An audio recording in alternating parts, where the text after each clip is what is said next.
بسم اللہ الرحمن الرحیم۔ السلام علیکم، ویلکم ٹو مہم کہانی۔ اگر آپ نیو ہیں تو چینل کو سبسکرائب کر دیجئے، ناول کو لائک ضرور کر دیا کیجئے اور کمنٹ میں اپنی قیمتی رائے ضرور دیا کیجئے۔ چلتے ہیں ناول کی طرف۔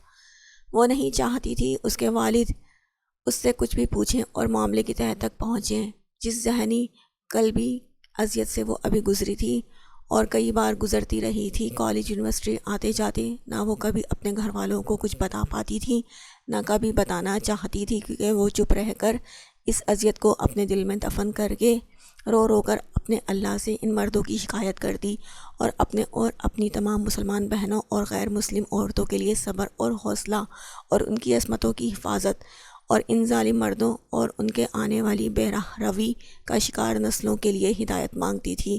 وہ جانتی تھی کہ دنیا مکافات عمل ہے، انسان کا کیا ہوا اچھا یا برا عمل آ کے اس کے سامنے پلٹ کر واپس آتا ہے، کبھی خود اس سے بدلے کی صورت میں، کبھی اس کی اولاد کی صورت میں۔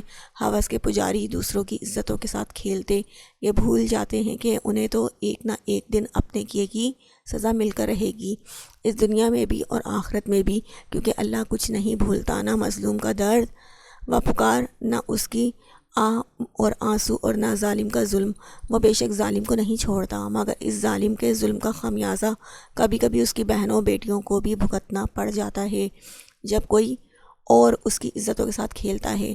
راہ چلتی معصوم لڑکیوں کو نازیبہ جملے کسنے اور جنسی ہراساں کرنے والے بے غیرت لوگ، مرد حضرات کو بدنام کرنے والے، یہ نہیں جانتے کہ بالکل انہی جیسے دوسرے مردوں کی وجہ سے ان کی بہنیں اور بیٹیاں گھر میں چھپ چھپ کر روتی ہوں گی، مجبوری میں بھی گھر سے نکلنے سے ڈرتی ہوں گی۔ عرش بھی دوسری معصوم لڑکیوں کی طرح نہیں چاہتی تھی جو اذیت وہ سہ رہی ہے، وہ اذیت اس کے گھر والوں کو چھو کر بھی گزرے۔ وہ اکثر اپنی چھوٹی بہنوں کو باتوں باتوں میں باہری دنیا کی برائی، لوگوں کی عجیب نظروں اور طعنوں، خاص کر کے مردوں اور لڑکوں کے تنگ کرنے، جملے کسنے اور دیگر اخلاق سے گری ہوئی نازیبہ حرکات اور سنے سنائے یا خود آنکھوں دیکھے واقعات کے بارے میں بتاتی اور ان سب سے بچنے اور محتاط رہنے کے طریقے سمجھاتی رہتی۔ اس نے ان کو سمجھا رکھا تھا کہ کسی قسم کی کوئی بھی بات، اچھی ہو یا بری، وہ اس سے کھلے دل سے بغیر کسی ڈر و خوف کے ضرور شیئر کرے۔ وہ خود بھی ہر بات دعا سے ضرور شیئر کرتی تھی، لیکن آج جو کچھ ہوا، اتنی بہادر ہونے کے باوجود بھی وہ اس سے بہت ڈر چکی تھی۔ پتہ ہے میں کیا چاہتی ہوں؟ کوئی ایسا جس کے لیے صرف میں خاص رہوں، جس کی روح تک میرے لیے ہو، جس کے لیے میں ہی اپنی ہوں، جس کی محبت کا دائرہ مجھ تک رہے اور میرے لیے اس کے علاوہ کوئی نہ ہو، میری زندگی میں وہ آخری ہو، اس کی محبت میرا کل اثاثہ ہو اور میں اس کا کل اثاثہ۔ جہاں وہ روزانہ مجھے میسج کرے اور جب میں میسج سین نہ کروں تو اس سے غصہ آئے، مگر اسے میری پرواہ بھی ہو، میرے بات کرنے پر وہ مجھے پیار سے پوچھے کہاں تھی تم، وہ میرا خیال کرے۔ میں یہ سب تم سے چاہتی ہوں فہام، جب سے تمہاری آواز سنی تھی تب سے تمہاری دیوانی ہو گئی تھی، لیکن آج جب سے تمہیں دیکھا ہے میرا دل میرے بس میں نہیں، نیند جیسے آنکھوں سے اڑ گئی ہے، مگر تمہاری بے اعتنائی مجھے مار ڈالے گی، سب کو چھوڑ کر بس میرے بن جاؤ۔ اس نے کلائی پر بندھی گھڑی کو اتار کر سائڈ ٹیبل پر رکھ دیا۔ ابھی وہ سونے کے لیے بستر پر لیٹا ہی تھا کہ اس کے فون پر میسج نوٹیفیکیشن دیکھ کر اس نے فون اٹھا کر دیکھا۔ میسج پڑھ کر اس کی سبھی پیشانی پر بل پڑے۔ اس نے بنا ایک بھی لمحے کی تاخیر کیے اس نمبر کو بلاک لسٹ میں ڈال دیا، پھر موبائل فون سائلنٹ پر لگائے سونے کے لیے لیٹ گیا۔ جبکہ دوسری جانب جائشہ نے دیکھا اس کا میسج سین ہو چکا ہے اور پھر اسے بلاک کر دیا گیا ہے۔ وہ غصے سے آگ بگولا ہو گئی اور جلے پیر کی بلی کی مانند ادھر سے ادھر چکر کاٹنے لگی۔ ساری رات اس کو نیند نہیں آئی تھی، لیکن پھر بھی وہ صبح جلدی اٹھ گیا تھا۔ وہ رات کو اپنے اور ملکہ کے مشترکہ کمرے میں جانے کے بجائے اپنے پرانے کمرے میں آ گیا تھا، جہاں وہ شادی سے پہلے رہتا تھا۔ جب وہ شاور لے کر واش روم سے باہر نکلا تو سمینہ بیگم اس کے روم میں بیڈ پر بیٹھی تھی۔ ویسے تو وہ اوپر کبھی نہیں آئی تھی، لیکن آج وہ خاص طور پر اس کے لیے آئی تھی۔ اس کو بہت شرمندگی ہوئی۔ اس نے تولیہ کاؤچ پر پھینکا اور ان کے سامنے گھٹنوں کے بل بیٹھ کر ان کے ہاتھ اپنے ہاتھوں میں تھام لیے۔ آپ مجھے بلا لیتی، میں نیچے آ جاتا، آپ اتنی زیادہ سیڑھیاں چڑھ کر آئی ہیں، آپ کے پاؤں اور گھٹنوں میں درد ہوگا، اس نے بڑی فکر مندی سے کہا۔ اس کو اس دن والا اپنا رویہ یاد تھا، اسی لیے وہ شرمندہ بھی تھا کہ اس نے ماں کی بات نہیں سنی تھی۔ کوئی بات نہیں سلطان بیٹا، مجھے کوثر چھوڑ کر گئی ہے، میں رات بہت پریشان تھی آپ کے لیے بیٹا، جو ہونا تھا وہ ہو گیا۔ شاید ملکہ ہی تمہاری قسمت میں تھی، اور میں تمہیں بتانے آئی تھی کہ ملکہ نے کل شام ہمیں ایک سرپرائز دیا تھا۔ وہ چاہتی ہے کہ ہم تینوں عمرے پر جائیں، تمہارے بابا، میں اور تمہاری تائی امی۔ ہم سب نے تیاری کر لی ہے۔ ہم بہت خوش ہیں کہ اس نے ہم سب کے بارے میں ایسا سوچا۔ عمرے کی سعادت نصیب ہونے والی ہے، اس سے بڑی اور خوشی کی کیا بات ہوگی۔ وہاں جا کر میں اپنے بیٹے کی دائمی خوشیوں کی دعا کروں گی۔ انشاءاللہ میرے بیٹے کو دنیا اور آخرت کی تمام خوشیاں ملیں گی۔ انہوں نے سلسبیل کے چہرے کو اپنے ہاتھوں میں لے کر محبت بھرے انداز میں کہا۔ اس کی آنکھیں اب بھی بہت سرخ تھیں۔ وہ جانتی تھی کہ وہ اس زبردستی کے رشتے سے ناخوش تھا۔ اس بات کا انہیں بہت دکھ تھا۔ وہ یہ بھی جانتی تھیں کہ سلسبیل بہت اپ سیٹ ہے، پر وہ ان کی وجہ سے ہی اپنے چہرے سے ظاہر نہیں ہونے دے رہا تھا، کیونکہ وہ ان سے بہت پیار کرتا تھا۔ ماما، آپ جانتی ہیں مجھے محبت ہو گئی ہے۔ میں اس کو کبھی بھی نہیں بھول سکتا۔ ماما، میں بہت پیار کرتا ہوں اس سے۔ میں اس کے بنا نہیں رہ سکتا۔ میں نے سوچ لیا ہے کہ میں اس کو حاصل کر کے ہی رہوں گا۔ جب آپ واپس آئیں گی تو آپ کو بھی ضرور ملواؤں گا اس سے۔ آپ بس دعا کرنا اپنے بیٹے کے لیے۔ اس نے سمیرہ بیگم کی ساری بات غور سے سن کر پختہ لہجے میں کہا۔ اس کے ایک ایک لفظ سے محبت ظاہر ہو رہی تھی۔ وہ نیچے سے اٹھ کر ان کے پاس بیٹھ گیا اور ان کو اپنی باہوں کے گھیرے میں لے لیا۔ میری یہی دعا ہے کہ اللہ تعالیٰ جو تمہارے حق میں بہتر ہو وہی فرمائے۔ اور جوڑیاں تو آسمانوں پر بنتی ہیں، اور انسان زمین پر خود سے اپنی پسند سے رشتوں کو جوڑنے کی ناکام سی کوشش ہی کرتا ہے۔ سب کچھ تو اوپر سے ہی طے ہوتا ہے۔ وہ بڑی رسانیت سے سلسبیل کو سمجھا رہی تھی، کیونکہ زندگی کے بارے میں ان کا بہت زیادہ تجربہ تھا۔ وہ بھی ان کی بات سن رہا تھا، لیکن اس نے آگے کیا کرنا تھا وہ سوچ چکا تھا۔ ماما، آپ پریشان نہ ہوں، میں ٹھیک ہوں، مجھے کچھ نہیں ہوگا۔ اب آپ نے دکھی نہیں ہونا، اور جہاں تک بات قسمت کی ہے وہ میں اپنی خود بنا لوں گا۔ اس نے بہت سوچ سمجھ کر پرعزم ارادے میں سمیرہ بیگم کو کہا۔ اس نے بہت یقین سے وعدہ کیا تھا، اور اب وہ اس کو ہر حال میں پورا بھی کرے گا۔ اس نے پرعزم ارادے سے اپنے دل میں کہا، سلسبیل، کبھی بھی کچھ بھی غلط مت کرنا بیٹا، جس سے مجھے اپنی پرورش پر شرمندگی ہو۔ لڑکیاں بہت نازک ہوتی ہیں، ان کی عزت ہی ان کے لیے سب کچھ ہوتی ہے، اور اگر وہی نہ رہے تو لڑکی کبھی منہ دکھانے کے لائق نہیں رہتی۔ انہیں سلسبیل کی اس پرعزم ارادے سے بہت ڈر لگ رہا تھا۔ وہ نہ جانے کیا کرنے والا تھا، اسی لیے وہ دہل گئی، اور انہوں نے سلسبیل کو سمجھایا۔ ماما، آپ جانتی ہیں میں عورتوں کی بہت عزت کرتا ہوں، اور میں کبھی بھی کچھ بھی غلط نہیں کروں گا جس سے آپ کی پرورش پر کوئی بات آئے۔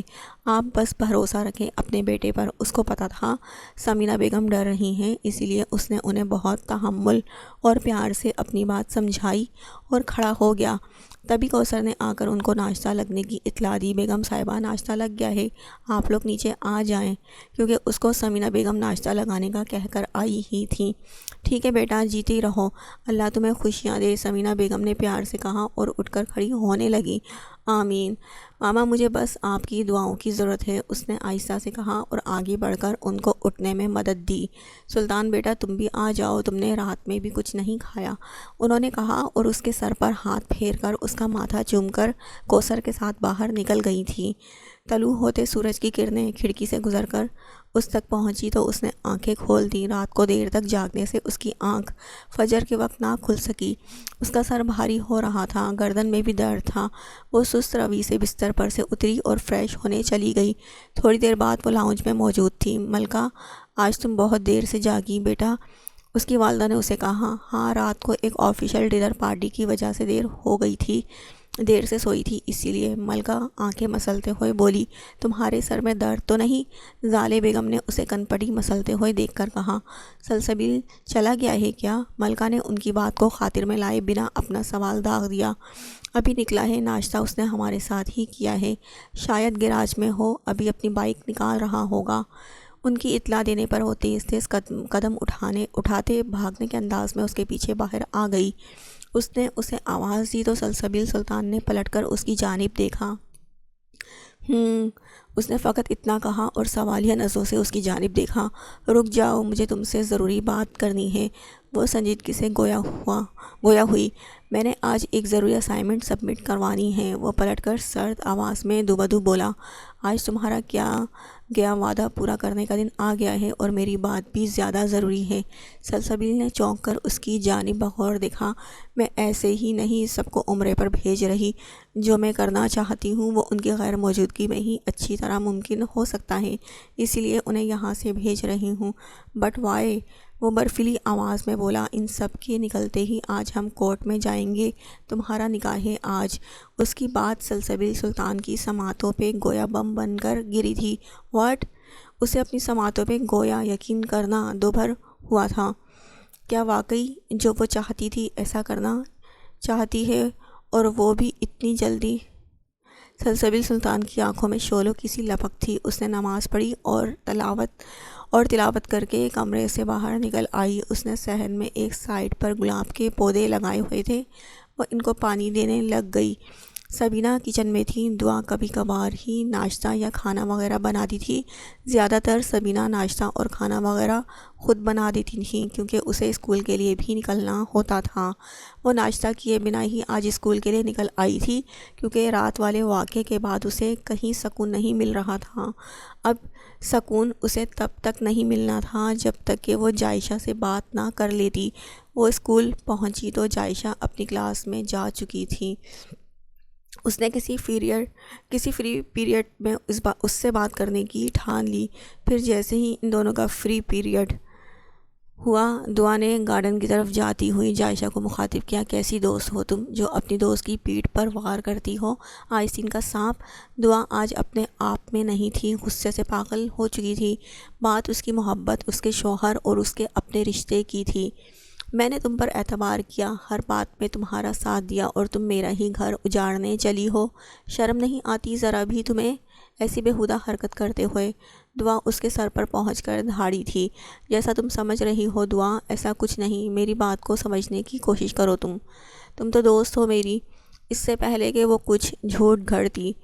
بس چپ ہو جاؤ، تم دوست نہیں، دوستی کے نام پر دھبا ہو۔ تمہیں کیا پتہ دوست کیا ہوتے ہیں، دوستی کیا ہوتی ہے؟ میں بتاتی ہوں۔ ایک نشانی اچھے دوست کی یہ ہے کہ وہ تمہیں سنبھالے ہر قدم پر، جب تم ڈگمگا جاؤ جیسے میں نے سنبھالا تمہیں۔ وہ جو تمہاری غیر موجودگی میں تمہارا نام پکارے، اور تم نے میری غیر موجودگی میں مجھے ہی راہ سے ہٹانے کا بندوبست کر لیا۔ وہ جو روتے ہوئے بھی ہنسی۔ میں نے تم پہ اعتبار کر کے سب بتایا اور تم نے اس کا ناجائز فائدہ اٹھایا، مجھے سکھ کے بجائے بے حد دکھ دیا۔ وہ کرب زدہ آواز میں بولی، دوست وہ ہے جس سے پھول مانگو تو پورا باغ اگا دے تمہاری خوشی کے لیے، اور تم نے میری ہی جڑیں کاٹنے کی کوشش کی۔ دوست وہ ہے جس کے ہونے سے نور ہو زندگی میں، تم نے میری زندگی کو اندھیرا کرنا چاہا۔ وہ جس کے ہونے سے سکون ہو قلب میں۔ سنو، میں تم کو بتاتی ہوں نشانی اچھے دوست کی، جو حوصلہ بنے جب تم لڑکھڑاؤ کہیں، وہ جو تمہاری کامیابیوں پر بھی تالیاں بجائے، مگر تم ان میں سے نہیں۔ دعا کا مان ٹوٹ گیا تھا، وہ بری طرح ٹوٹ کر بکھری تھی اور زاروں زار رونے لگی تھی۔ جائشہ سر جھکائے کھڑی تھی، وہ اٹھاتی بھی کیسے؟ وہ غلط تھی اور دعا کی باتوں نے اسے جھنجھوڑ ڈالا تھا۔ دعا پلیز مجھے معاف۔ وہ آگے بڑھی تھی، مگر دعا نے 2 قدم پیچھے لیے اور نفی میں سر ہلایا۔ آج میں نے زندگی میں سیکھتے سیکھتے سیکھ لیا ہے کہ ہر معصوم دکھنے والا انسان معصوم نہیں ہوتا۔ آپ کے سامنے اپنی مجبوریوں کا رونا رونے والا ہر انسان مجبور نہیں ہوتا۔ ان بیچارگیوں کے پیچھے مکاریاں چھپی ہوتی ہیں۔ یہ بظاہر ہمدردی حاصل کرنے والے محض آپ کو اپنا ہمدرد بنا کر آپ کو استعمال کرتے ہیں، اور جب ایسے لوگوں کا مطلب ختم ہو جاتا ہے یا ان کی حقیقت سے آپ آشنا ہو جاتے ہیں، تو وہ دنیا کے سامنے مظلوم بن کر آپ کو نیچا دکھانے اور گرانے کی کوشش میں لگ جاتے ہیں۔ لیکن ان سب کے باوجود بھی ایک ذات آپ کے ساتھ ہمیشہ رہتی ہے، جو آپ کے وقار کی حفاظت کرتی ہے اور آپ کو ہر جگہ سرخرو کرتی ہے، اور ان سب وقتوں سے گزر کر ہمارا یقین اور پختہ ہو جاتا ہے۔ بے شک عزت اور ذلت خدا کے ہاتھ میں ہے۔ میں آج ہی یہ اسکول چھوڑ رہی ہوں، کیونکہ اگلے ماہ میری رخصتی ہے، جو کہ تم نہیں چاہتی تھی کہ ہو۔ دوبارہ میرے سامنے مت آنا کبھی، وہ رندی ہوئی آواز میں بولی تھی اور تیزی سے بھاگنے کے انداز میں وہاں سے نکل گئی۔ جائشہ اسے روک تک نہیں سکی، اس میں ہمت نہیں تھی اب مزید اس کا سامنا کرنے کی۔ میں تمہارا شوہر ہوں، زرخرید غلام نہیں جسے تم جب چاہو جو چاہو حکم دو گی، چپ چاپ سر جھکا کر مانتا چلا جائے گا۔ تم ہوتی کون ہو میرے بارے میں خود ہی فیصلہ لینے والی؟ ملکہ پر نظریں جمائی وہ نفرت آمیز انداز میں بولا تو ملکہ نے غصے سے آگے بڑھ کر اس کا کالر دبوچ لیا۔ سلسبیل سلطان، بھولو مت میں بیوی ہوں تمہاری، اب تمہاری زندگی پر حق ہے میرا، شریک حیات ہوں۔ آئی سمجھ؟ اور مجھ سے اس لہجے میں بات کرنے کی ہمت کیسے ہوئی تمہاری؟ وہ زخمی ناگن کی طرح پھنکاری تھی۔ اپنے ہاتھوں کو کنٹرول کرو ملکہ، میری نرمی کو میری مجبوری مت سمجھنا۔ ابھی تو میں نے صرف زبان کھولی ہے، تمہاری طرح اگر میں نے بھی غصے میں آ کر اپنے ہاتھوں کا عملی مظاہرہ کیا تو برداشت نہیں کر پاؤ گی۔ So just behave yourself. اس کے ہاتھ جھٹکتا پیچھے ہوا۔ ملکہ کی والدہ یہ سارے منظر بخوبی دیکھ رہی تھی۔ ان کی آنکھوں کے ساتھ ساتھ چہرے سے بھی الجھن سی ظاہر ہوئی تھی۔ وہ کبھی سلسبیل کو دیکھتی تو کبھی ملکہ کی غیر ہوتی حالت دیکھتی۔ ڈاکٹر نے کہا تھا نا کسی اور عورت سے سیمپل لے کر ہم پروسیجر کروا لیتے ہیں، تو پھر وہ کیوں نہیں کرایا تم نے؟ خود کو میری جگہ پر رکھ کر سوچو، کسی اجنبی عورت سے تعلق بنانا آسان ہوتا ہے؟ تم نہایت مطلب پرست عورت ہو جس کے لیے بس اپنی خواہشات، اپنے جذبات معنی رکھتے ہیں۔ دنیا جائے بھاڑ میں۔ کیوں مجھے سمجھنے کی کوشش نہیں کرتی؟ آخر میرے بھی کوئی جذبات ہیں، میں بھی ایک انسان ہوں، کوئی کٹ پتلی نہیں جس طرح سے تم ڈور کھینچو گی اس طرف کھینچا چلا جاؤں گا۔ وہ ملکہ کی آنکھوں میں آنکھیں ڈالے ایک بار بولا تو بولتا ہی چلا گیا۔ بس سلسبیل بس، سنو اب، میں نے اسی لیے کسی دوسری عورت کا سیمپل نہیں لیا کہ وہ سب حرام ہوتا، ناجائز ہوتا۔ ملکہ کی بات سن کر وہ ٹھٹکا تھا۔ اس دنیا کے بعد بھی ایک دنیا ہے جہاں جا کر سب کو حساب دینا ہے، میں اسی لیے تمہاری شادی کروا رہی ہوں سلسبیل۔ میں جانتی ہوں سلسبیل کہ یہ سب بہت مشکل ہے، اسے میری آخری خواہش سمجھ کر پورا کر دو پلیز پلیز سلطان۔ اس کے بعد کبھی کچھ نہیں مانگوں گی، مجھے ہمارا بچہ چاہیے، میرے لیے پلیز مان جاؤ دوسرے نکاح کے لیے، تمہیں میری قسم۔ وہ پھوٹ پھوٹ کر روتے ہوئے اس کے سینے سے آن لگی اور اپنی دونوں بازو اس کی کمر کے گرد حائل کر دیے۔ صدا کا نرم دل رکھنے والے سلسبیل سلطان کا دل پسیج گیا تھا۔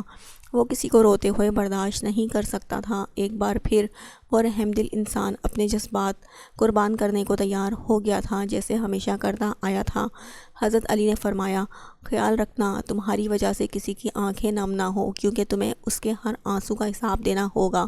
ٹھیک ہے ملکہ، وہ گمبھیر آواز میں بولا تو ملکہ نے اپنی نم نگاہوں سے اس کے سینے سے سر اٹھایا اور اس کی آنکھوں میں دیکھا جن میں کوئی جذبات نہیں تھے، ہر احساس سے آری تھی اس کی آنکھیں۔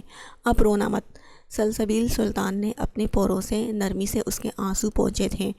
میں آ جاؤں گا وقت سے، ابھی مجھے یوں نہیں جانا ہے، کہتے ہوئے وہ اپنی بائک پر وہاں سے نکل گیا۔ ملکہ کے دل میں اس کا مثبت جواب ڈھیروں ڈھیر سکون سرایت کر گیا تھا۔ تم آج مصروف تو نہیں ہو فہام؟ وہ تیار ہو کر اپنے کمرے سے نکلا تو آسیہ بیگم نے اسے مخاطب کیا، کچھ خاص نہیں؟ آپ کو کوئی کام ہے؟ وہ ان کے پاس صوفے پر بیٹھتا ہوا بولا، مجھے کچھ ضروری کام سے باہر جانا ہے تو امتیاز سے کہہ دیں، وہ لے جائے گا۔ وہ اپنی خاکی شال کو کاندھے پر پلٹتے ہوئے بولا، مجھے تمہارے ساتھ ہی جانا ہے۔ انہوں نے اپنی بات اس کے سامنے رکھی، مگر میرے ساتھ ہی کیوں؟ وہ الجھ کر بولا، بس ہے ایک کام، تم زیادہ سوال مت کرو، جو حکم ماجی۔ اچھا، کب جانا ہے؟ جب جانا ہوگا فون کر دیجیے گا، میں آ جاؤں گا۔ وہ مردان خانے کی طرف جاتے ہوئے نہایت ادب سے بولا تھا، ٹھیک ہے فون کر دوں گی، اوکے اب میں چلتا ہوں۔ ان کی پیشانی پر بوسہ دے کر مسکراتا ہوا باہر نکل گیا۔ اس کی ماں کی ہر بات اس کے لیے حرف آخر کہلاتی تھی۔ وہ ان کی کبھی کوئی بات نہیں ٹالتا تھا، جیسے آج نہیں ٹالی تھی۔ مسٹر سلسبیل سلطان، یہ ابرش کی آواز تھی، وہ جو اپنی اسائنمنٹ سبمٹ کروا کے نکل رہا تھا۔ اس کی آواز سن کر وہیں رک گیا۔ کیا ہوا؟ سلسبیل سلطان نے اس کی طرف مڑتے ایک آئیبرو اٹھا کے سوالیہ انداز میں استفسار کیا۔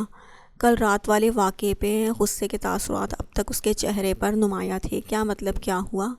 کل وہاں کیا تماشا کھڑا کیا تھا تم نے؟ ہاں، سمجھتے کیا ہو تم خود کو؟ ایسے ہی کسی کو بھی مارنا شروع کر دو گے تم؟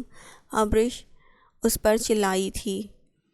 سلسبیل سلطان کا پل پل روپ بدلنے والا ایٹیٹیوڈ اسے ہمیشہ غصہ دلاتا تھا۔ ایکسکیوز می، میں نے انہیں کس وجہ سے مارا تھا یہ تم اچھے طریقے سے جانتی ہو۔ وہ اس سے زیادہ ڈیزرو کرتے تھے۔ سلسبیل سلطان نے ایک ایک لفظ چباتے ہوئے تحقیر بھرے لہجے میں کہا۔ ابریش کو طیش آ گیا۔ لگتے کیا ہو تم میرے؟ ہاں، میرے باڈی گارڈ ہو؟ کیا ہو تم؟ میں اپنے اوپر اٹھتی انگلیوں کو زیر کرنے کی طاقت رکھتی ہوں۔ اوکے، تم سے کسی نے مدد نہیں مانگی تھی۔ اگر تمہیں کچھ ہو جاتا تو اس کی ذمہ دار میں ٹھہرائی جاتی۔ کس خوشی میں پرائے پھڈے میں پھنس کر اپنی جان خطرے میں ڈالی۔ ابریش نے تیکھی نظروں سے دیکھتے ہوئے چپتے ہوئے لہجے میں سوالات کی بوچھاڑ کر دی۔ مس ابریش، یہ ہرگز مت سمجھیے گا کہ میں نے آپ کے لیے کیا۔ آپ کی جگہ اگر کوئی اور لڑکی بھی ہوتی تو میں اس کے لیے بھی یہی کرتا، کیونکہ آپ لڑکیاں کسی کی بیٹی، کسی کی بہن اور کسی کی عزت ہوتی ہیں، اور میں ہرگز ان لوگوں میں سے نہیں ہوں جو غلط کے خلاف قدم نہ اٹھائیں، نہ ہی ان مردوں میں سے جو طاقت رکھنے کے باوجود کھڑے ہو کر تماشا دیکھتے ہیں۔ اور آپ، جانتا ہوں آپ میں بہت ہمت ہے، میرے سامنے تو بہت پٹر پٹر زبان چلتی ہے۔ تب کیا ہو گیا تھا؟ سانپ سونگھ گیا تھا آپ کو؟ جس طرح ابریش نے اسے مسٹر اور اجنبی پن سے مخاطب کیا تھا، سلسبیل سلطان نے بھی فوراً اس کا بدلہ چکانے کو اسی کے انداز میں غراتے ہوئے کہا۔ غصے سے اس کی رگیں تن گئی تھیں، آنکھیں غصے سے لال ہو چکی تھیں۔ وہ یہ کہہ کر آگے بڑھ گیا۔ کچھ یاد آنے پر واپس آیا اور ابریش کی آنکھوں میں آنکھیں ڈال کر سرد لہجے میں اس سے مخاطب ہوا۔ اور میں آپ کا کیا لگتا ہوں؟ یہ بہت جلد آپ کو پتہ چل جائے گا۔ Just wait and watch. یہ کہتے ہی ایکسٹ وے سے باہر چلا گیا اور ابریش وہیں کھڑی اس کے کہے ہوئے الفاظ کا مطلب سمجھنے کی کوشش کرنے لگی۔ کس چیز کی شاپنگ کرنی ہے آپ کو؟ وہ گاڑی کی سپیڈ بڑھاتا ہوا بولا۔ کسی چیز کی نہیں، دعا کے لیے شاپنگ کرنی ہے۔ آسیہ بیگم نے مسکرا کر اسے دیکھا تو الجھ کر انہیں وہ دیکھنے لگا۔ اس کے لیے کیوں شاپنگ کرنی ہے؟ تمہاری شادی کے لیے۔ ویسے وہاں سب آئیں گے تو اپنی حیثیت کے مطابق تو زمانے کو دکھانا تو ہے۔ تو آپ اسے شو پیس بنانا چاہتی ہیں؟ اس کا انداز طنزیہ تھا۔ کیوں بھلا میں کیوں اپنی بچی کو شو پیس بناؤں گی؟ وہ جلدی سے شاطرانہ انداز میں بولی۔ وہ اس ماحول میں شو پیس ہی لگے گی۔ وہ خود کو آرام دہ محسوس نہیں کرے گی، اسے گاؤں کے ماحول میں عجیب لگے گا۔ وہ یہاں رہنے کی عادی ہے، وہاں کی عادی نہیں۔ تو تم کس مرض کی دوا ہو؟ یہ بھی اچھی بات کہی ہے۔ آپ سب کچھ میرے سر پر مت ڈالیں، یہ سب سکھانا آپ کی ذمہ داری ہے۔ مجھ پر پہلے ہی بہت ذمہ داریاں ہیں۔ وہ سر ہلا کر بولا اور مور کاٹنے لگا۔ تو پھر اگر آپ نے اپنی ہی کرنی ہے تو اپنی پسند کے مطابق شاپنگ کر لیتی۔ اسے کیوں ساتھ لے جانا چاہتی ہیں آپ؟ میں چاہتی ہوں وہ اپنی ساری خواہشوں کو پورا کرے۔ بھائی، لڑکیوں کے 100 ارمان ہوتے ہیں اپنی شادی پر اپنی پسند کی چیزیں لینے کے۔ اب تمہارے چچا کی تو حیثیت نہیں اسے اس کی پسند کی چیزیں دلانے کی، تو سوچا میں بھی تو اس کی ماں ہوں، تو کیوں نہ میں اس کے ارمان پورے کر دوں۔ آسیہ بیگم نے چاپلوسی بھرے انداز میں بولتے ہوئے غور سے اس کے چہرے کے تاثرات کا جائزہ لیا۔ وہ انہیں نارمل لگا۔ قربانی سے پہلے بکرے کو سجایا سنوارا جاتا ہے نا، میں بھی وہی کر رہی ہوں۔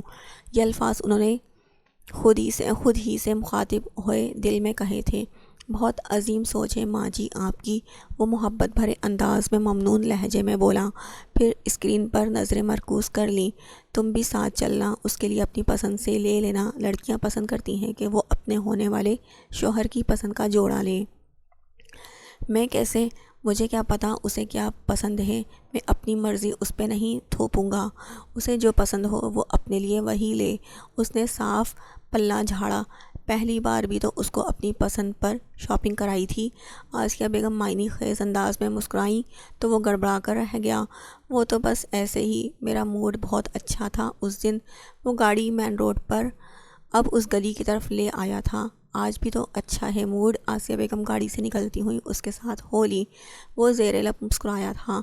دعا آپی، آپ کو امی بلا رہی ہیں اپنے کمرے میں۔ وہ اسکول سے واپس آ چکی تھی، کھانے سے فارغ ہو کر کوئی کتاب پڑھ رہی تھی جب سمرا اس کی چھوٹی بہن نے آ کر کہا، جی امی جان، آپ نے بلایا؟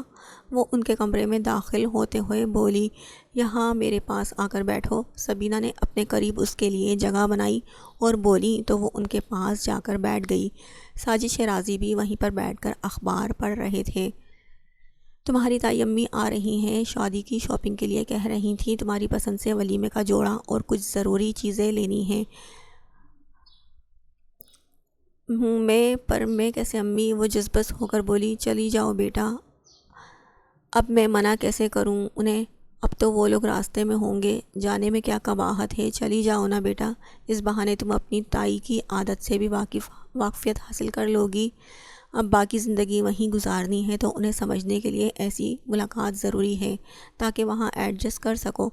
ساجد شیرازی نے اخبار سے نظریں مرکوز کیے کہا۔ وہ اپنے تئیں اسے سمجھانے کے انداز میں رسان سے بولے، تمہارے بابا بالکل صحیح کہہ رہے ہیں۔ سبینہ نے ان کی ہاں میں ہاں ملائی، پر میں انہیں ٹھیک سے جانتی بھی نہیں، بالکل انجان ہوں میں تو۔ اتنا قریبی رشتہ ہونے کے بعد عجیب سا لگ رہا ہے مجھے۔ اس نے ایک اور بہانہ گڑھا، چلو نا بیٹا، اتنے پیار سے ساتھ لے جانے آئی ہوں۔ ہاں، اور تم انکار کر رہی ہو؟ آسیہ بیگم اچانک سے وہاں آ گئی تھیں۔ سمرا نے دروازہ کھولا تو وہ کمرے میں داخل ہوتے دعا کی آخری بات سن کر جواباً بولی، اپنی تائی کی اتنی سی خواہش نہیں پوری کرو گی؟ آسیہ بیگم ایموشنل بلیک میلنگ کی تو نہ چاہتے ہوئے بھی وہ مان گئی تھی۔ یہ ہوئی نا بات میرا بچہ؟ آسیہ بیگم نے سرشار ہو کر اسے سینے سے لگا لیا تو وہ ان کی محبت پر کھل کر مسکرا دی۔ وہ اپنے نوٹس بنانے میں مصروف تھی، اس لیے ابھی تک وہیں یونیورسٹی کی لائبریری میں بیٹھی ہوئی تھی۔ نوٹس مکمل کیے وہ اپنی جگہ سے اٹھی اور اپنی چیزیں سمیٹنے لگی۔ تب اسے ایک پیاری سی خوشبو ہوا میں تحلیل ہوتی اپنی سانسوں میں اترتی محسوس ہوئی۔ اس نے نظریں اٹھا کر دیکھا تو سامنے سلسبیل ہاتھوں میں خوبصورت رنگ برنگے گلابوں کا گلدستہ اس کے سامنے پیش کیے کھڑا تھا۔ لائبریری میں ان دونوں کے سوا کوئی تیسرا موجود نہیں تھا، سب جا چکے تھے۔ عبرش کے لیے فیصلہ کرنا مشکل تھا کہ گلابوں کی مہک زیادہ سحر انگیز تھی یا سلسبیل سلطان کے وجود سے اٹھتی محصور کن مہک۔ سلسبیل سلطان اپنے چہرے پہ اپنی خوبصورت مسکان سجائے اسے دیکھ رہا تھا اور کچھ کہنے کی ہمت جتا رہا تھا۔ عبرش، یہ تمہارے لیے، یہ مجھے اچھے لگے تو میں نے تمہارے لیے لے لیے۔ میرا مطلب ہے کہ تم اچھی لگتی ہو تو میں نے تمہارے لیے نہیں، میرا مطلب ہے کہ اچھی لگتی ہو تو میں نے لے لیے یہ پھول تمہارے لیے۔ عبرش اسے حیرت سے منہ کھولے دیکھ رہی تھی۔ آج وہ پھر ایک نیا روپ لیے اس کے سامنے کھڑا تھا۔ اس کے لیے زندگی کا یہ پہلا تجربہ تھا۔ وہ تھوڑا کنفیوز تھا کیونکہ سامنے اس کی بیسٹ فرینڈ تھی، نہ جانے وہ کیا سمجھتی، اس لیے ہچکچا رہا تھا۔ مطلب؟ عبرش نے الجھن سے پوچھا۔ اسے لگا کہ ابھی جو ایٹیٹیوڈ دکھا کر گیا تھا اسے اپنے کیے پر پچھتاوا ہوا ہوگا، اسی لیے وہ اسے منانے کے لیے پھول لایا ہوگا۔ کیا کر رہا ہے سلسبیل کے یوں پھول دینے پر وہ منہ میں بڑبڑائی، پھر اپنی پیشانی پر آئے پسینے کو صاف کرتے ہوئے ایک لمبی سانس لی۔ سلسبیل سلطان نے اپنی پاکٹ سے ایک چھوٹی سی ڈبیا نکال کر کھول کر اس کے سامنے ایک گھٹنے پر بیٹھ گیا۔ سلسبیل سلطان کے ایک ہاتھ میں پھولوں کا گلدستہ اور دوسرے ہاتھ میں باکس میں موجود خوبصورت جگمگاتی ہوئی نازک سی ڈائمنڈ رنگ تھی۔ وہ ایک گھٹنے پر بیٹھا اب عبرش سے کہہ رہا تھا، عبرش، میں سلسبیل سلطان اپنے پورے ہوش و حواس میں اللہ کو حاضر ناظر جان کے اپنے دل سے اقرار کرتا ہوں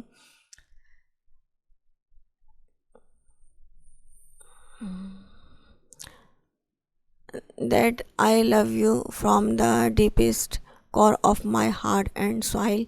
You and only you are the reason behind my happiness. You have become my everything and I want you to be mine. I want you to be my life. I want you to be my wife. I want to give you all the wholes of me, my heart and my life. میں خود کو تمہارے قابل نہیں سمجھتا، میں بس تمہیں بے انتہا چاہنے لگا ہوں، اس حد تک کہ تم مجھے دیکھ کر اپنی اہمیت کو سمجھو اور خود پر رشک کرو، اور میں بغیر کسی لالچ کے تمہیں مسلسل چاہتا رہوں گا، اتنا جتنا کسی اور کے بس میں نہیں ہوگا۔ ول یو میری می ابرش؟ کیا تم مجھ سے شادی کر کے مجھے مکمل کرو گی؟ ابرش اس کے کھلے اظہار محبت پر شاکڈ ہو گئی تھی۔ ابرش کو کچھ سجھائی نہیں دے رہا تھا۔ سلسبیل نے اسے ایک عجیب کشمکش میں ڈال دیا تھا۔ یہ سب تو اس کے وہم و گمان میں بھی نہیں تھا۔ سلسبیل سلطان اس کے جواب کا بے صبری سے انتظار کر رہا تھا۔ اس کی بہت امیدیں وابستہ تھیں اس لڑکی سے، مگر جیسے جیسے لمحہ خاموشی کا طول پکڑ رہا تھا، سلسبیل سلطان ابرش کے چہرے کے اڑتے رنگ دیکھ کر فکرمند ہوتا جا رہا تھا۔ اس کی پریشانی اس کی امیدوں کو مایوسی میں بدل رہی تھی۔ ابرش حیرانی و پریشانی کے ملے جلے تاثرات لیے بے سود کھڑی اس شخص کی بے قراری میں اضافہ کر رہی تھی۔ اس کا ساخت جسم تب چونکا جب ہاتھ میں موجود موبائل بجنے لگا۔ اسکرین پر نظر آتا نام دیکھ کر وہ نہیں کہتی تیزی سے بنا پیچھے دیکھے وہاں سے باہر نکلتی روڈ کی طرف بھاگی تھی، گھر روانگی کی بس پکڑنے کے لیے۔ ایک کپ کافی ملے گی؟ وہ اپنا موبائل ٹیبل پر رکھتا ہوا اس سے بولا، وہ جو آسیہ بیگم کے لیے چائے بنانے کچن کی جانب جا رہی تھی۔ فہام کو دیکھ کر رکی تھی اور نظریں جھکائے رک گئی۔ باقی سب اندر کمرے میں بیٹھے آپس میں باتیں کر رہے تھے۔ جی میں لاتی ہوں، اور پلیز کسی اور سے مت بنوانا۔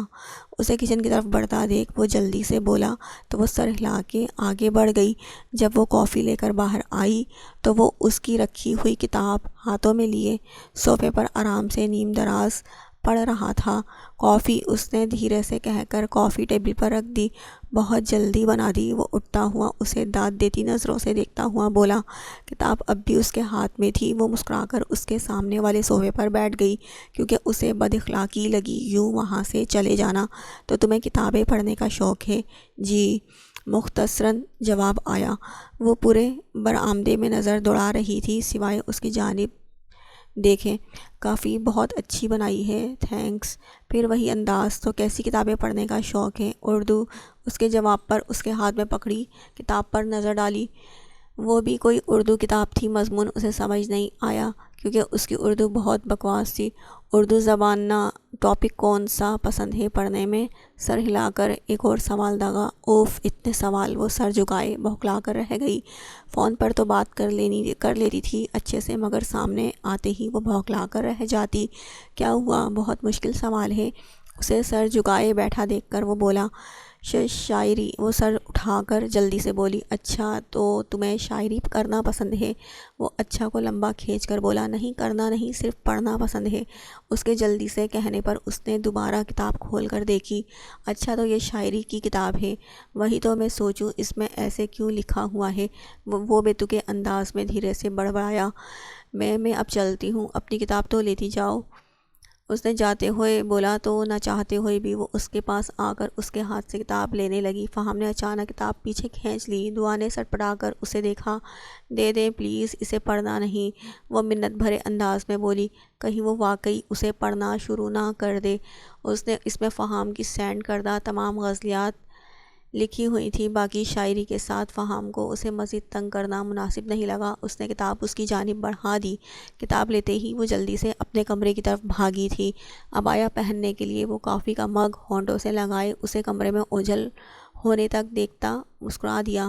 سلسبیل منہ کے اندر دانتوں کو زور سے ایک دوسرے میں دبائے لمبی لمبی سانسیں کھینچتے اپنی آنکھوں میں آنے والے آنسوؤں کو ضبط کرتے ہوئے باہر آنے سے روک رہا تھا۔ وہ آنسو اب آنکھوں کے راستے سیدھے اس کے دل پر گر رہے تھے۔ وہ گلدستہ وہیں پھینک کر اب پارکنگ ایریا میں کھڑی اپنی ہیوی بائک کی طرف جا رہا تھا۔ وہ جا چکی تھی، اس کے دل پر راج کرنے والی اسے کئی ٹکڑوں میں بکھیر کے اسے نامکمل چھوڑ گئی تھی۔ وہ بے مقصد سڑکوں پر بائک دوڑانے لگا، پھر ایک جگہ بائک روک کر ہیلمٹ اتارے کرب سے آنکھیں میچ گیا۔ پتہ نہیں مجھے ایسا کیوں بنایا گیا ہے، محروم، بے بس۔ سوچتا ہوں کیا سوچ کے مجھے بھی اس دنیا میں بھیج دیا گیا ہوگا، وہ بھی انسان بنا کے۔ پہلے زندگی کے عذاب جھیلنے ہوں گے اور پھر عذابوں کے حساب دینا ہوگا، اور پھر ان عذابوں میں سرزد ہوئی گناہوں کی سزا کے بدلے عذاب ملے گا۔ کبھی کبھی ایسا محسوس ہوتا ہے جیسے میری قسمت میں کچھ لکھا ہی نہیں گیا، مجھے وقت اور لوگوں کے رحم و کرم پر چھوڑ دیا گیا کہ اس کے ساتھ جو چاہے جیسا چاہے کرے، جو چاہے کچھ چھین لے، جو چاہے کچھ دے دے۔ ہو سکتا ہے قدرت مجھ پر کوئی تجربہ کر رہی ہو، وہ دیکھنا چاہتی ہو سب کی تقدیر لکھنے کے بعد کسی کی تقدیر نہ لکھی جائے تو کیا ہوگا۔ اور مجھے تو وقت کے ساتھ بہنا ہے، بہہ رہا ہوں۔ دکھوں کی فہرست بہت لمبی ہے اور خوشیوں کا صفحہ خالی ہے۔ کیا بس میری تخلیق کو لوگوں کی خواہشات کی تکمیل کے لیے ہی کی گئی ہے؟ کیا میری کبھی کوئی خواہش پوری نہیں ہوگی؟ کیا میرا خوشیوں پر کوئی حق نہیں؟ وہ خود ہی سے مخاطب تھا۔ کیا ہوا؟ مایوسی ہو رہی ہے؟ کسی مشفق بزرگ نے اس کے سر پر ہاتھ رکھ کر نرمی سے استفسار کیا۔ سلسبیل سلطان نے چونک کر اس بزرگ کی جانب دیکھا۔ ان کے چہرے پر نور ہی نور تھا۔ یقیناً وہ اللہ تعالیٰ کے نیک بندوں میں سے تھے۔ سب پھر سے الجھ گیا۔ بس اب چاہتے ہو کہ اب زندگی ختم ہو جائے تو یہ سوچو، اللہ کے سامنے مایوس ہو کر جاؤ گے، اور جب اللہ پوچھے گا مجھ پر بھروسہ کیوں نہیں کیا تو کیا جواب دو گے؟ ہاں، مسائل تھکا دیتے ہیں، لوگوں کی باتیں دماغ میں زہر بھر دیتی ہیں، لیکن یہ سب عارضی ہیں۔ تمہاری زندگی کے کالے بادل جلد چھٹ جائیں گے، سویرا ہوگا۔ بس یقین رکھو، اللہ نے آزمایا ہے، اللہ نے آزمائش لی ہے۔ کتنا مضبوط ہے، کتنی برداشت ہے، کتنا صبر ہے۔ اگر ان سب میں مایوسی آ جائے تو اتنا یاد رکھنا، اللہ کبھی انسان کو اس کی طاقت سے زیادہ تکلیف نہیں دیتا۔ تو تم کیوں پریشان ہوتے ہو؟ اللہ پر یقین رکھو، وہ تمہاری ساری دعاؤں کو قبول کرے گا۔ وہ تمہارے دل کے حال سے واقف ہے، وہ جانتا ہے کہ تم نے اس سے کیا مانگا ہے اور کس قدر مانگا ہے۔ وہ تمہاری دعاؤں کو ضائع نہیں ہونے دے گا۔ اللہ خود فرماتے ہیں کہ دعا دو طرح سے قبول ہوتی ہے، پہلی وہ جو آپ نے مانگی اور قبول ہو گئی، اور دوسری وہ جو آپ کے نصیب میں نہیں ہوتی، لیکن آپ اللہ سے اتنا مانگتے ہیں کہ اللہ اس چیز کو آپ کے نصیب میں لکھ دیتا ہے اور آپ کی دعا قبول ہو جاتی ہے۔ بس مایوسی نہ آنے پائے، اللہ بہت جلد ساری دعائیں پوری کرے گا انشاءاللہ۔ حی علی الصلاۃ، حی علی الفلاح۔ سامنے مسجد میں سے اذان کی آواز بلند ہوئی تو سلسبیل سلطان کی آنکھ کے کنارے سے ایک موتی ٹوٹ کر گرا۔ آنکھیں دھندلا گئیں۔ اس نے اپنی آنکھوں کو رگڑ کر صاف کیا اور تیزی سے بائک کو لاک کیے ادھر ادھر دیکھنے لگا۔ وہ بزرگ اسے ابھی کہیں دکھائی نہیں دیے۔ اس نے ارد گرد نگاہ دوڑائی مگر بے سود۔ وہ مسجد میں داخل ہو گیا اور باوضو ہوئے ظہر کی نماز ادا کرنے لگا۔ وہ لوگ شاپنگ مال سے ہو کر ابھی گھر واپس آ چکے تھے۔ فہام اور دعا نے ولیمے کے لیے مل کر ڈریس سلیکٹ کیا تھا جو بہت خوبصورت تھا۔ سب کو ان کی چوائس بہت اچھی لگی تھی۔ باقی شاپنگ آسیہ بیگم نے کی تھی۔ میرے لیے اتنا کچھ کیوں لیا آپ نے تائی امی؟ وہ حیران پریشان سی بیڈ پر پھیلے ان قیمتی کپڑوں اور جیولری وغیرہ کو دیکھ رہی تھی جو اپنے قیمتی ہونے کا دعویٰ کر رہے تھے۔ اتنا کچھ کہاں ہے، یہ تو بس کچھ ہی چیزیں ہیں بیٹا۔ میرا بس چلتا تو میں تمہارے لیے پورا مال خرید لیتی، پر تائی جان یہ سب بہت زیادہ ہے۔ تمہیں پتہ ہے دعا، تمہارے تایا جان کو بیٹی کی بہت تمنا تھی۔ وہ ہمیشہ مارکیٹ سے کچھ نہ کچھ بیٹیوں والا سامان لاتے، کبھی چوڑیاں، کبھی ہیئر بینڈ، کبھی پائل، لیکن ان کی قسمت میں بیٹی نہیں تھی تو نہیں ملی۔ لیکن جب انہوں نے تمہیں دیکھا تو جیسے وہ تم میں اپنی بیٹی کو دیکھنے لگے۔ انہیں تم سے اب رشتے سے بہت محبت ہے بیٹا، اور مجھے بھی۔ ہماری محبت کو بے مول نہ کرو بیٹا۔ وہ افسردگی سے انداز میں بولی تو اس نے آگے بڑھ کر انہیں گلے لگا لیا۔ ایسی باتیں نہ کیا کریں تائی جان، ورنہ میں رونے لگوں گی۔ میں بھی تو آپ کی بیٹی ہوں، آپ ایسا کیوں سوچتی ہیں؟ وہ محبت سے ان کا کندھا سہلاتے ہوئے بولی۔ اگر ایسی بات ہے تو ان چیزوں کو اپنے پاس رکھو۔ وہ اصل مدعے پر آتی ہوئی بولی تو وہ کھلکھلا کر ہنس دی۔ چلیں، آپ بھی کیا یاد کریں گی، کس سخی بیٹی سے پالا پڑا ہے؟ وہ ایک ادا سے بولی تو انہوں نے ہنستے ہوئے اسے سینے سے لگا لیا۔ میں سوچ رہی تھی کہ دعا کی مایوں کی رسم ادا کر لی جائے، آپ لوگ کیا کہتے ہیں اس بارے میں؟ آسیہ بیگم نے سوالیہ انداز میں پوچھا۔ ساجد شیرازی اور سبینہ پل بھر کے لیے خاموش ہو گئے۔ لیکن اتنی جلدی؟ ابھی تو ایک ماہ بعد نکاح کی تاریخ رکھی گئی ہے، تو اتنی جلدی مایوں بٹھانا مناسب رہے گا کیا؟ مایوں کی رسم کے بعد دعا گھر سے باہر نہیں جا سکتی تو؟ سبینہ نے پریشان کن نظروں سے انہیں دیکھتے ہوئے اپنی رائے دی۔ لو بھلا، اب دعا نے باہر جا کر کرنا بھی کیا ہے؟ میرا تو یہی خیال ہے کہ آج شام کو ہی مایوں کی رسم ادا کر لیتے ہیں۔ بس خاندان کی کچھ عورتوں کو بلا لیتے ہیں، ان کی تم فکر مت کرو، سب میں سنبھال لوں گی، تم لوگ بس انتظام کرو۔ رات کی رسم کا وہ اپنا آرڈر جاری کرتی ہوئی باہر نکل گئی۔ یہ کیا زبردستی ہے بھئی، یکدم سے سارا انتظام کیسے ہو پائے گا، وہ متفکر انداز میں بولی۔ ہو جائے گا سبینہ، سب فکر مت کرو، ساجد شیرازی نے تسلی آمیز انداز میں ان کے ہاتھ پہ ہاتھ رکھتے ہوئے جواب دیا۔ وہ ان کی جانب جانچتی ہوئی نظروں سے دیکھنے لگی۔ مجھے پہلے ہی پتہ چل گیا تھا جب وہ لوگ تاریخ لینے آئے تھے کہ وہ ایسی ہی کوئی نہ کوئی ہڑبڑی ضرور مچائیں گے، اسی لیے میں نے پہلے ہی انتظام کر لیا تھا۔ وہ آہستہ آواز میں ان سے مخاطب ہوئے۔ کیسے کیا یہ انتظام؟ کسی سے ادھار لیا ہے کیا آپ نے؟ انہوں نے پریشانی سے پوچھا۔ اس مہنگائی کے دور میں کون کسی کو ادھار دیتا ہے نیک بخت؟ میں نے اپنی فیکٹری بیچ دی، انہوں نے ایک نیا انکشاف کیا تھا۔ وہ حیرانگی سے انہیں دیکھنے لگی۔ لیکن ایسا کیوں کیا آپ نے؟ وہی تو کل جمع پونجی تھی، وہ افسوس زدہ انداز میں نفی میں سر ہلانے لگی۔ میری جمع پونجی میری بیٹیاں ہیں اور ان سے بڑھ کر کچھ نہیں میرے لیے۔ ویسے بھی وہ بند فیکٹری مجھے دے ہی کیا رہی تھی؟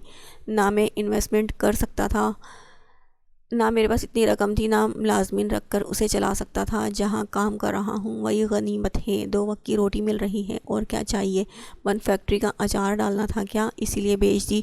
میری ایک بیٹی تو اپنے گھر بار کی ہو جائے گی، اور باقی رقم بینک میں جمع کروا دی ہے تاکہ دوسری بچیوں کی تعلیم و تربیت میں کمی نہ آ سکے۔ سبینہ نے ان کے ہاتھ پر اپنا دوسرا ہاتھ رکھ دیا۔ میں آپ کے ہر فیصلے میں آپ کے ساتھ ہوں انشاءاللہ، اللہ تعالیٰ سب بہتر فرمائیں گے۔ تم تیاری کرو رسم کی، اور جن چیزوں کی ضرورت ہو مجھے فہرست بنا دو۔ جی ٹھیک ہے، کہتی ہوئی وہ وہاں سے اٹھ گئیں۔ وہ سب ایئرپورٹ پر موجود تھے۔ ملکہ تب سے نوٹ کر رہی تھی، زالے بیگم کی نظریں اس کا تعاقب کر رہی ہیں۔ کچھ کہنا ہے موم آپ کو؟ وہ جو انہیں ایئرپورٹ پر چھوڑنے کے لیے ان کے ساتھ آئی تھی بالآخر ان سے مخاطب ہوئے پوچھ ہی بیٹھی۔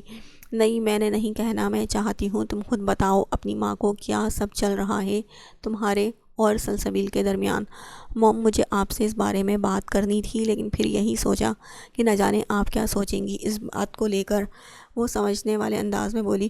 ماں ہوں تمہاری، کھل کر کہو بیٹا، اس میں ہچکچانے والی کیا بات ہے؟ انہوں نے اپنا ہاتھ اس کے شانے پر آہستگی سے رکھ کے کہا۔ میں نے سلسبیل کے بارے میں کچھ سوچا ہے کیا بیٹا؟ انہوں نے اچنبھے سے پوچھا۔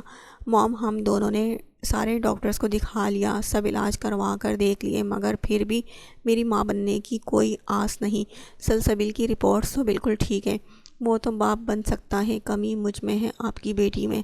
اس سے پہلے کہ وہ اپنی پسند سے شادی کر کے بچہ پیدا کرے، میں اپنی پسند کی لڑکی کا نکاح اس سے کروا کے بچہ لے لوں گی، اور کام نکلتے ہی اس لڑکی کو یہاں سے رفع دفع کر دوں گی۔ سمجھ لیں سانپ بھی مر جائے گا اور لاٹھی بھی نہ ٹوٹے گی۔ صاف صاف کہو ملکہ، تم کہنا کیا چاہتی ہو؟ موم میں سلسبیل کا نکاح کسی اور لڑکی سے کروا رہی ہوں آپ کے جاتے ہی، تاکہ مجھے سلسبیل کا بچہ مل جائے، میری پیاسی ممتا کو بھی قرار مل جائے، اور اس خاندان کو اس کا وارث۔ ملکہ یہ تم کیسی باتیں کر رہی ہو؟ ان سب کا مطلب بھی جانتی ہو؟ اپنے شوہر کی محبت میں کسی اور کی شراکت داری برداشت کر لوگی؟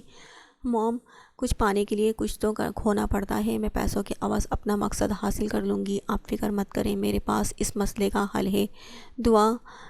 دنیا کی کوئی عورت کسی دوسری عورت کو برداشت نہیں کر سکتی، تم پہلی عورت ہو جو خود شوہر کی دوسری شادی کروا رہی ہو۔ موم میں کسی ایسی لڑکی سے اس کی شادی کروا رہی ہوں جسے صرف پیسوں سے مطلب ہے، جو ہمیں وارث دے کر چلی جائے گی۔ وہ لاپرواہی سے اپنے سلکی بالوں کو شانوں سے پیچھے کی جانب جھٹکتے ہوئے بولی۔ بال کچھ زیادہ ہی سلکی ہو رہے تھے، ابھی کل ہی اس نے کیراٹن ٹریٹمنٹ کروائی تھی۔ بالکل بے وقوفوں جیسی باتیں کر رہی ہو ملکہ، بھلا ایسی لڑکی کہاں ملے گی؟ مل جائے گی نہیں بلکہ مل چکی ہے، ڈھونڈنے سے تو خدا بھی مل جاتا ہے۔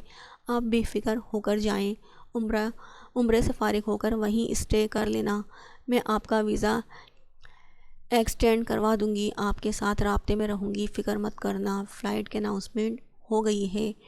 ادھر سلسبیل سلطان بھی ایئرپورٹ پہنچ چکا تھا اور اپنے والدین کو سی آف کر رہا تھا۔ جہاز نے اڑان بھری تو ملکہ اور سلسبیل سلطان دونوں وہاں سے نکل کر کورٹ کی طرف روانہ ہو گئے، جہاں سہانا کورٹ کے باہر ان کا انتظار کر رہی تھی۔ ابرش گھر آ چکی تھی، باہر مائیوں کی تیاریاں زور و شوروں سے چل رہی تھی۔ وہ بے حد تھکی ہوئی تھی، رات کو مائیوں کا فنکشن کافی دیر تک چلنا تھا، اسی لیے سبینہ نے کہا تھا کہ تھوڑی دیر آرام کر لو، اور تھوڑی دیر کے لیے سونے کی کوشش کر رہی تھی مگر ناکام۔ کبھی اس کروٹ تو کبھی اس کروٹ، کبھی چھت کو گھورنا، کبھی آنکھوں کو اپنے بازو پر چھپانا۔ سلسبیل سلطان کا چہرہ، اس کے الفاظ، اس کے انداز اسے بے خوابی اور بیداری پر مجبور کر رہے تھے۔ وہ خود کو واپس اسی لمحے میں محسوس کر رہی تھی، جیسے وہ ماضی میں لوٹ کر اس لمحے میں قید ہو گئی ہو۔ بے چینی جب حد سے بڑھی تو وہ چھت پر آ گئی، کبھی کھلے آسمان پر غروب آفتاب کو دیکھتی، کبھی نیچے دکھائی دیتے خوبصورت پودوں کو ٹھنڈی ہواؤں کے جھونکوں سے جھومتا دیکھتی۔ وہ اپنے فیصلے پر بنا شک و شبہ کے ڈٹی ہوئی تھی، مگر کیا تھا جو اسے بے چین کر رہا تھا؟ ساری تیاری مکمل ہو چکی تھی۔ ملکہ ساری ضروری معلومات وکیل کو دے چکی تھی۔ ملکہ نے سہانا کے لیے ڈریس بھی بھیج دیا تھا۔ نکاح کے لیے وہ تیار ہو کر پہنچ چکی تھی اپنے مقرر کردہ وقت پر۔ اس وقت وہ پیچ کلر کی لانگ میکسی، جس پر میہرون اور گولڈن اسٹونز کا بھاری کام ہوا تھا، میچنگ جیولری اور چوڑیاں اور سینڈل، سب کچھ ہی بلا شبہ بہت پیارا تھا۔ بیچ کلر میک اپ میں وہ بہت خوبصورت لگ رہی تھی۔ دوسری طرف سلسبیل سلطان بلیک شرٹ، بلیک پینٹ، کوٹ اور ٹائی میں ملبوس، ہاتھ میں برانڈڈ گھڑی، گلے میں باریک سلور چین اور بالوں کو جیل سے سیٹ کیے وہ اپنے کھڑے نکوش چوڑی پیشانی، بھوری آنکھیں، لمبی کھڑی ناک، موجودہ ٹرینڈ کے مطابق اسٹائل میں بنائی گئی ہلکی ہلکی داڑھی، لمبے قد، چوڑے شانے، کسرتی جسم کی وجہ سے بلا شبہ ایک پرکشش وجیح مرد لگ رہا تھا۔ اس کے چہرے پر پتھریلے تاثرات نمایاں تھے اور سنجیدگی کی دبی سطح چڑھائے اس کا چہرہ اور بھی اٹریکٹیو لگ رہا تھا۔ وہ تو اپنی جینز اور شرٹ میں ہی یہاں آ رہا تھا، لیکن ملکہ نے اسے خصوصی تیاری کروائی تھی اور خود اس کے گلے میں ٹائی باندھی تھی۔ سلسبیل کو وہ ٹائی اپنے گلے کا پھندا محسوس ہو رہی تھی۔ پھر جو کوٹ ملکہ نے اسے پہنایا تھا، اس میں اسے اپنا وجود جھلستا ہوا محسوس ہو رہا تھا۔ اس سے پہلے کہ نکاح کی کارروائی مکمل کی جاتی، وہ دونوں برابر کرسیوں پر بیٹھ گئے۔ ابھی تک سلسبیل سلطان نے ایک نظر بھی اس لڑکی کو نہیں دیکھا تھا جس سے وہ نکاح کرنے جا رہا تھا۔ اس کے دماغ کی سوئیاں تو کہیں اور ہی اٹکی ہوئی تھیں۔ جیسے ہی لڑکی کی رضامندی پوچھی گئی، کچھ شناسا سی آواز سن کر اس نے گردن ترچھی کیے اچھلتی ہوئی نظر اس دوشیزہ پر ڈالی تو اس کی آنکھوں کی پتلیاں حیرت سے سکڑ گئیں۔ تم؟ اسی بدتمیز لڑکی کو سامنے پا کر اس کے دماغ کی شریانیں کھولنے لگیں۔ اس نے اپنی تراشیدہ مونچھوں تلے انابی لبوں کو سختی سے بھینچ لیا اور مٹھیوں کو بند کرتے خود پر قابو پانے کے لیے گہرا سانس لیا۔ ہاں تو؟ سہانا نے لاپرواہی سے شانے اچکا کر جواباً کہا۔